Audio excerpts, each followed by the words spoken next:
বাংলাদেশ ব্যাংকের পক্ষে আজকে বেক্সিমকো সম্পর্কিত মামলায় বেশ কিছু তথ্য উপাত্ত তুলে ধরা হয়েছে। যে সকল তথ্য উপাত্ত বাংলাদেশ ব্যাংক নিজে সংগ্রহ করেছে বিভিন্ন এজেন্সি থেকে, ডিপার্টমেন্ট থেকে, এবং কিছু কিছু বাংলাদেশ ব্যাংক সংগৃহীত তথ্য থেকে কম্পাইল করেছে।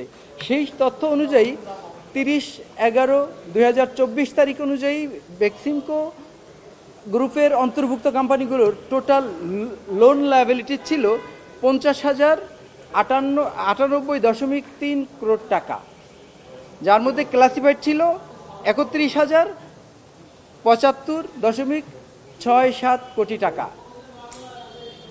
এর মধ্যে বেক্সিমকো গ্রুপ অফ কোম্পানিজ 16টা ব্যাংক এবং 7টা আর্থিক প্রতিষ্ঠান থেকে লোন সংগ্রহ করেছে। বেক্সিমকো আপনারা জানেন ইতিমধ্যে আগেই সাবমিটেড করা হয়েছে যে 188টা প্রতিষ্ঠান বেক্সিমকো গ্রুপে অন্তর্ভুক্ত আছে।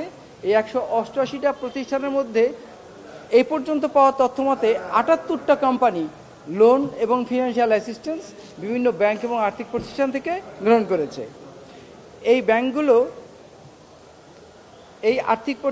ব্যাংক এবং আর্থিক প্রতিষ্ঠানগুলো বেক্সিমকো গ্রুপ এবং এর অন্তর্ভুক্ত কোম্পানিগুলোকে লোন দিতে গিয়ে বেশ কিছু অনিয়ম করেছে। বাংলাদেশ ব্যাংক অনেক আগেও বেশ কিছু অনিয়ম আইডেন্টিফাই করেছে।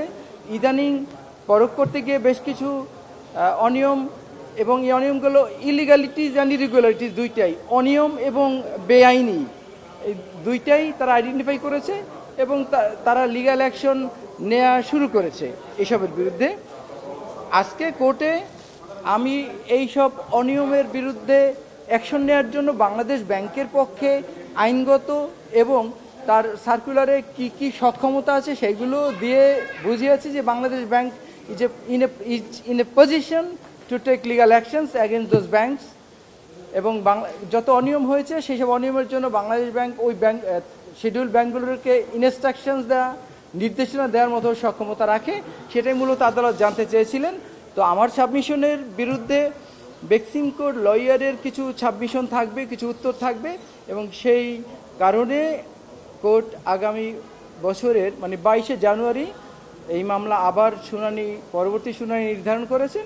ওই দিন বেক্সিমকোর পক্ষ থেকে তাদের লিগ্যাল সাবমিশনস এবং কিছু রিপ্লাই আদালতে দাখিল করবেন বলে বেক্সিমকোর আইনজীবী জানিয়েছেন। বছর শেষের খুশি নগদে হবে বেশি। নগদ পেমেন্টে নির্দিষ্ট ক্যাটাগরির কেনাকাটায় 300 টাকা পর্যন্ত ক্যাশব্যাক। দায় দেনা মিনস এই যে 50,098 কোটি টাকা, এটা লায়াবিলিটিস অর্থ হচ্ছে এর মধ্যে লোন ছিল এবং বিভিন্নভাবে ফিনান্সিয়াল অ্যাসিস্ট্যান্স ছিল, আবার ইন্টারেস্ট ছিল, এই সব কিছু মিলে হচ্ছে 50,078.3 কোটি টাকা। দায় দেনা বলতে পুরোটাই লোন না, এর মধ্যে সুদ আছে, অন্যান্য ফিনান্সিয়াল ফ্যাসিলিটিস আছে, সব কিছু মিলে হচ্ছে 50,000+ কোটি টাকা। Outstanding, actually outstanding. এই যে অনিয়ম দুর্নীতিটা করে যে লোনটা নিচ্ছে, এটা কি ধরনের অনিয়মগুলো করছে? ক্ষমতার অপব্যবহার? অনিয়মের মধ্যে একটা হচ্ছে, আপনারা জানেন না হয়তো, বাট আইনের বিধান হচ্ছে একটা ব্যাংক তার মূলধনের 25%-এর অধিক একটা কোম্পানিকে লোন দিতে পারেন। এটাকে সিঙ্গেল বড়োয়ার এক্সপোজার লিমিট বলা হয়। এখানে বেশ কয়েকটা ব্যাংক ইনক্লুডিং জনতা ব্যাংক এবং রূপালী ব্যাংকেও দেখেছি, আরও আইএফএসি, কয়েকটা ব্যাংক, একাধিক ব্যাংক এখানে এই এক্সপোজার লিমিট ভঙ্গ করেছে। একজন কাস্টমারকে সে ঋণ সীমার বাইরে গিয়ে লোন দিয়েছে। একটা কাস্টমারকে লোন দেওয়ার সময় সিডিডি, কাস্টমার ডিউ ডিলিজেন্স, এইগুলো মেনটেন করতে হয় যে একটা বেসিক্যালি একটা লোনের বিপরীতে কারা হচ্ছে অ্যাকচুয়াল বড়োয়ার, কারা বেনিফিটেড হচ্ছে, এগুলো দেখতে হয়। দেখার দায়িত্ব আছে, বাধ্যবাধকতা আছে, এবং না দেখলে এগুলো শাস্তিযোগ্য অপরাধ।